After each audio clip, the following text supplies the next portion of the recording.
Assalamualaikum warahmatullahi wabarakatuh. Saya Nicholas Rafael Paskalis Perangin-Angin dengan NIM 102012400324 dari kelas TI 4801. Nah, pada kesempatan kali ini saya akan mempresentasikan materi dengan judul Design of Radiation Therapy Problem. Nah, materi ini diadaptasi dari buku Introduction to Operation Research karya Hiller dan Lieberman edisi tahun 2021. Nah, topik ini membahas bagaimana metode linear program atau LP itu dapat diterapkan dalam dunia medis, khususnya dalam merancang terapi radiasi bagi pasien kanker. Kasus ini diangkat adalah kasus yang diangkat ini adalah mengenai seorang pasien itu yang bernama Mary yang kita gunakan sebagai contoh dalam pemodelan dan penyelesaian masalah dalam optimasi ini. Langsung saja di sini terdapat study case-nya. Oke, di sini. Nah, pada di study case ini dia itu menceritakan bahwasannya si Mary itu kan menderita kanker ganas pada bagian kandung kemih atau yang biasa disebut dalam dunia medis itu adalah wall bladder lesion. Nah, kondisi ini sudah cukup lanjut sehingga Mary harus menjalani terapi radiasi intensif sebagai upaya untuk memperlambat perkembangan sel kanker dan meningkatkan peluang kesembuhannya. Terapi radiasi ini adalah proses medis di mana sinar radiasi berenergi tinggi ditembakkan ke tubuh pasien menggunakan alat yang bernama external beam treatment machine. Nah, sinar ini akan menembus jaringan tubuh dan menghancurkan sel-sel kanker dengan cara merusak struktur DNA-nya. Namun, tantangan dari radiasi ini adalah sifatnya tidak selektif. Artinya, selain menyerang sel kanker, sinar ini juga dapat merusak jaringan sehat di sekitarnya. Oleh karena itu, dibutuhkan suatu perancangan yang cermat untuk menentukan arah, jumlah, dan intensitas sinar radiasi agar hasilnya efektif membunuh sel kanker tetap aman bagi jaringan sehat. Nah, dalam hal ini kan kita akan mencoba menggunakan metode leader programming untuk menentukan kombinasi yang tepat atau yang terbaik dari dua arah sinar radiasi yang akan diberikan kepada pasien kita yang bernama si Mary. Oke, baru di sini ada tujuannya itu tujuan dari utama dari perancangan terapi radiasi ini adalah untuk menentukan kombinasi sinar dan intensitas radiasi yang optimal. Nah, optimal itu kan di sini berarti itu yang pertama dosis yang diberikan itu cukup tinggi untuk menghancurkan sel kanker dan dampaknya terhadap jaringan sehat seminimal mungkin. Perlu diketahui juga bahwa terapi radiasi tidak dilakukan dalam satu kali penyinaran saja, melainkan dibagi menjadi beberapa sesi atau installments selama beberapa minggu. Nah, setiap sesi memberikan dosis tertentu sesuai dengan rancangan yang telah dibuat sebelumnya. Dalam konteks penelitian operasional, masalah ini merupakan bentuk optimasi multi kendala, di mana setiap kendala mewakili batas dosis pada bagian tubuh yang berbeda. Model matematis yang digunakan termasuk dalam kategori linear program dengan kombinasi kendala bertipe lebih kecil sama dengan dan lebih besar sama dengan. Oke, di sini kan kita sudah dikasih tahu ya eh, modelnya. Nah, berdasarkan dari kasus si Mary, kita dapat memformulasikan model matematisnya itu sebagai berikut. Nah, di sini telah ditetapkan dua variabel keputusannya. Nah, pada variabel keputusan yang pertama atau X1-nya itu dosis di titik masuk sinar pertama diukir dalam satuan kilodrats. Nah, untuk X2-nya itu dosis di titik masuk sinar kedua juga dalam kilodrats. Nah, di sini juga telah dikasih tahu ya fungsi tujuan atau objek functionnya itu yang ingin diminimalkannya itu ya adalah Z sama dengan 0,4 X1 ditambah 0,5 X2. Nah, nilai koefisien dari 0,4 dan 0,5 itu menunjukkan proporsi dosis yang diserap oleh jaringan. Sehingga akibat masing-masing sinarnya. Artinya semakin kecil dari nilai Z itu, semakin kecil pula total radiasi yang diterima oleh jaringan sehat. Selanjutnya, kita memiliki 3 kendala utama, yaitu nih kendala yang pertama itu atau biasa yang disebut dengan pembatasnya itu adalah 0,3x1 ditambah 0,1x2 lebih kecil sama dengan 7. Nah, yang menggambarkan batas maksimum yang menggambarkan batas maksimum radiasi pada area tubuh tertentu. Nah, sedangkan untuk yang pembatas kedua yaitu 0,5x1 ditambah 0,5x2 sama dengan 6. Nah, dia itu menggambarkan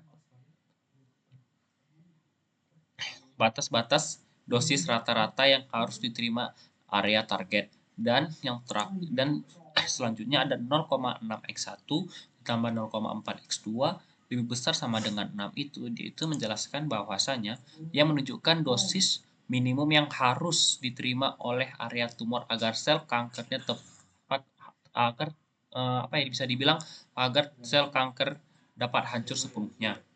Nah, semua variabel komputasi itu harus bernilai 0 per hari. Jadi semua nilai variabel keputusan itu harus bernilai non negatif. Makanya di sini dibikin X1, X2-nya itu lebih besar sama dengan 0. Oke. Nah, pada slide kelima ini ada jawabannya itu bentuk standarnya itu. Nah, seluruh kendala harus berbentuk bersamaan dengan tanda itu sama dengan. Nah, untuk itu kita harus perlu menambahkan variabel tambahan. Nah, untuk kendala bertipe kurang dari sama dengan itu, kita tambahkan variabel slack atau X3. Nah, untuk menunjukkan sisa kapasitas yang belum digunakan. Sedangkan untuk kendala bertipe lebih sama dengan, kita tambahkan struktur variabel atau X4 untuk mengurangi kelebihan nilai. Sehingga model standarnya itu menjadi Z sama dengan 0,4x1 ditambah 0,5x2 ditambah 0x3 ditambah 0x4 dengan nah dengan kendalanya itu 0,x1 ditambah 0,x1 0,x3 x1 ditambah 0,1x2 tambah x3 sama dengan 7 dan 0,5x1 ditambah 0,5x2 sama dengan 6 0,x min 6 ditambah 0,x min 6 minus 0,5 juga sama dengan 6 dan 0,6x1 ditambah 0,4x2 dikurang x4 sama dengan 6. Nah, serta semua variabel itu harus non negatif.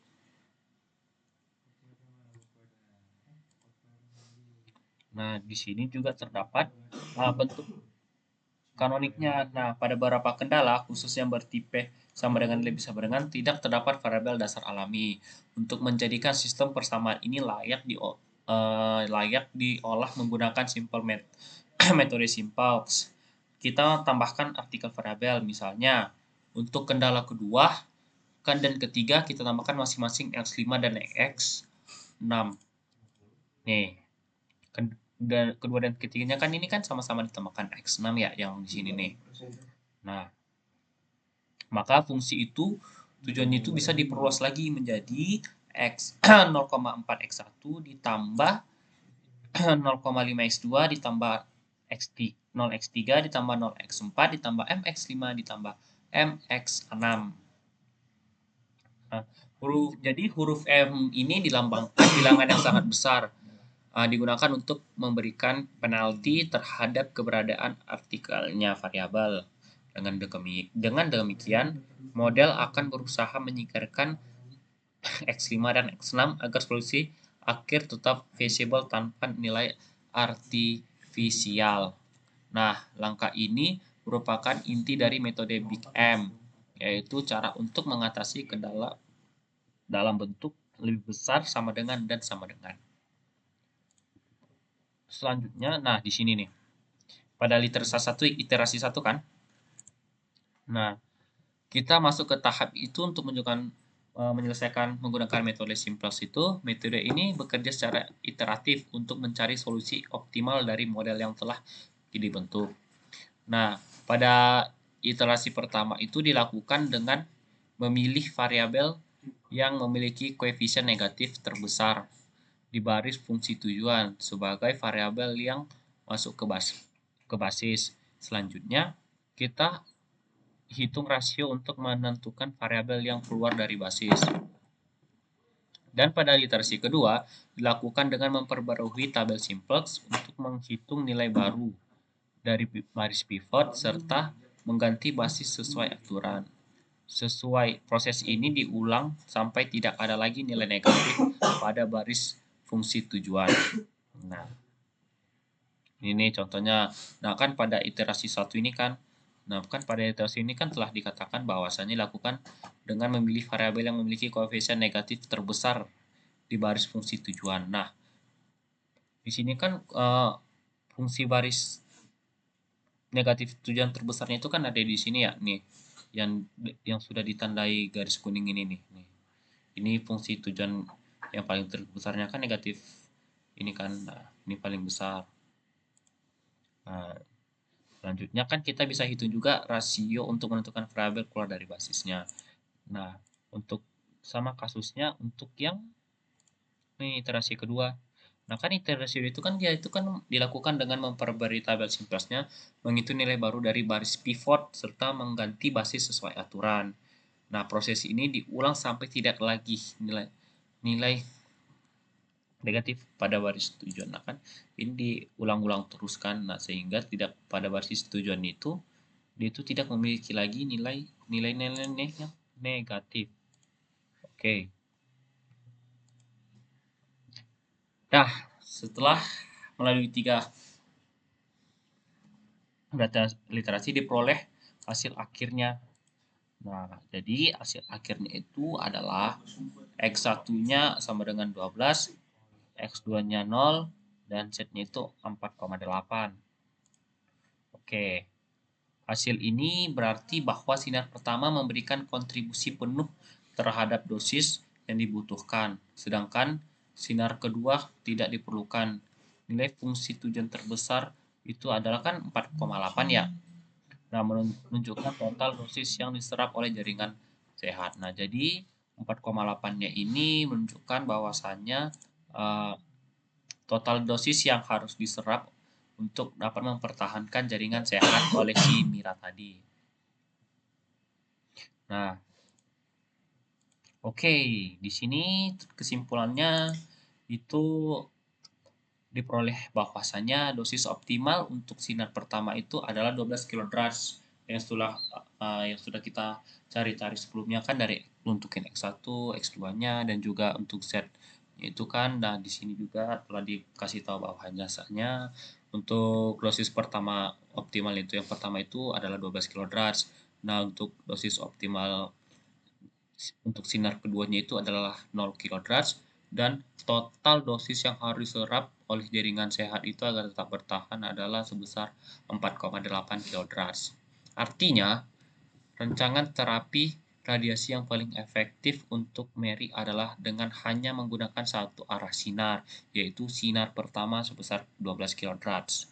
Model ini membuktikan bahwa pendekatan linear program dapat membantu bidang medis dalam membuat keputusan berbasis data dan perhitungan matematis yang akurat. Oke, demikian pemaparan yang dapat saya jelaskan mengenai topik Design of Radiation Therapy Problem. Melalui kasus ini, kita dapat melihat bahwasanya metode linear program tidak hanya bermanfaat dalam industri dan ekonomi, tetapi juga dapat diterapkan secara nyata di bidang kesehatan, khususnya dalam perancangan terapi pengobatan kanker. Oke, terima kasih sebelumnya saya ucapkannya. Mohon maaf bila saya ada kata-kata yang kurang enak didengar, misalnya intonasi atau nada saya yang kurang pas. Lebih kurangnya mohon maaf. Terima kasih. Wassalamualaikum warahmatullahi wabarakatuh.